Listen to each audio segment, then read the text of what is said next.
दोस्तों अपने प्यारे भारत का गोल्ड रिजर्व लगातार बढ़ते जा रहा है। लेटेस्ट डाटा के अकॉर्डिंग 2024 के जनवरी महीने में हमने 8.7 टन सोना खरीदा है। इसके अलावा फरवरी के एक वीक का भी डाटा आया है जिसमें हमने सिर्फ एक सप्ताह के अंदर 6 टन सोना खरीदा है। एट प्रेजेंट टाइम भारत का टोटल गोल्ड रिजर्व 817 टन पहुंच चुका है, यानी कि 817 टन सोना भारत में स्टोरेज के रूप में रखा हुआ है। आरबीआई के द्वारा इस चीज का जानकारी कल ही दिया गया है। तो इस वीडियो में हम लोग बात करेंगे कि भारत इतना ज्यादा सोना क्यों खरीद रहा है। इतना गोल्ड रिजर्व होने के बाद वर्ल्ड लेवल पर गोल्ड रिजर्व के मामले में भारत कितने नंबर पर जा चुका है, किन देशों को हमने पछाड़ दिया है, किसी भी देश में गोल्ड रिजर्व बढ़ने से क्या फायदा होता है, चलिए समझते हैं इसकी पूरा अपडेट क्या है। नमस्कार दोस्तों, मैं विकास और आप देख रहे हैं all India affairs.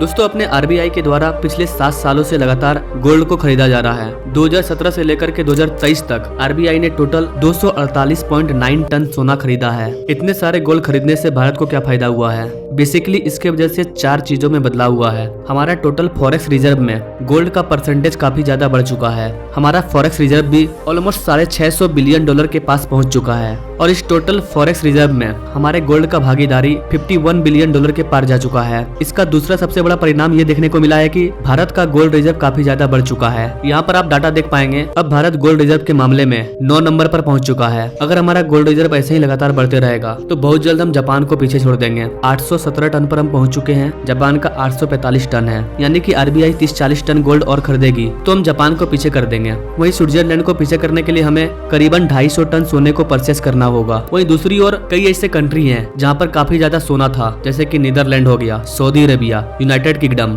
Kazakhstan, Spain, Poland, Portugal, इन सब के पास काफी ज्यादा सोना था। लेकिन धीरे धीरे ये लोग नीचे जाते जा रहे हैं। जिन भी देशों का मैंने आपको नाम बताया, इन देशों के पास काफी ज्यादा गोल्ड रिजर्व हुआ करता था, लेकिन हमने पिछले 10 सालों में कई कंट्रियों को पीछे छोड़ करके आगे बढ़ा है और अभी हम पूरे दुनिया में गोल्ड रिजर्व के मामले में टॉप 10 के अंदर आते हैं। टॉप 5 में आने में हमें काफी समय लग सकता है, यानी कि जितना अभी हमारा गोल्ड रिजर्व है उससे 2 गुना 3 गुना हमें चाहिए, तब हम चाइना को पीछे छोड़ पाएंगे। बाकी पिछले 10 साल के कंपैरिजन में हमारा गोल्ड रिजर्व काफी ज्यादा बढ़ा है। जैसा कि मैंने आपको बताया, सिर्फ 2017 से लेकर के 2023 के बीच में हमने 250 टन गोल्ड को परचेज किया है। दुनिया में कई ऐसे देश हैं जो अधिक से अधिक मात्रा में गोल्ड को खरीद रहे हैं। पूरे दुनिया में 2024 के जनवरी और फरवरी के महीने में 64 टन गोल्ड का खरीदारी हुआ है, जबकि 2022 में इसी 2 महीने में 16 टन गोल्ड को खरीदा गया था और अभी 64 टन। तो इससे साफ पता चलता है कि कई देश हैं जो लगातार गोल्ड को खरीद रहे हैं। अब सवाल आता है कि गोल्ड को बेच कौन रहा है? तो गाइस, गोल्ड को वो देश बेच रहे हैं जिनको पैसे की जरूरत है। सोना क्या है? बेसिकली जेवर क्या होता है? आपने घर में देखा होगा,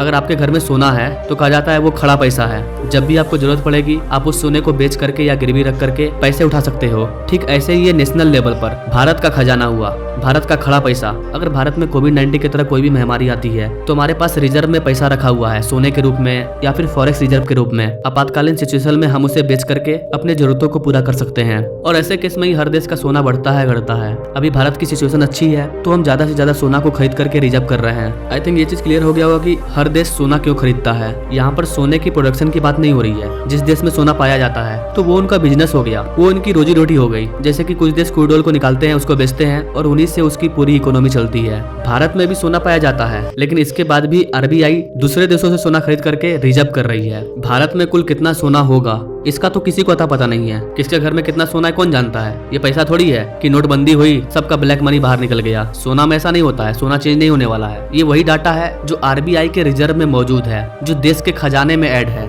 यहाँ पर उस सोने की बात हो रही है, किस देश के पास कितना सोना है। इसका डाटा जारी करने का काम WGC करती है, वर्ल्ड गोल्ड काउंसिल। इस दुनिया के अलग अलग सेंट्रल बैंक के द्वारा गोल्ड को खरीदने का एक और फैक्टर ये है कि माना यह जाता है कि जब US डॉलर का वैल्यू कम होगा तो गोल्ड का जो प्राइस है वो काफी तेजी से ग्रो कर जाएगा।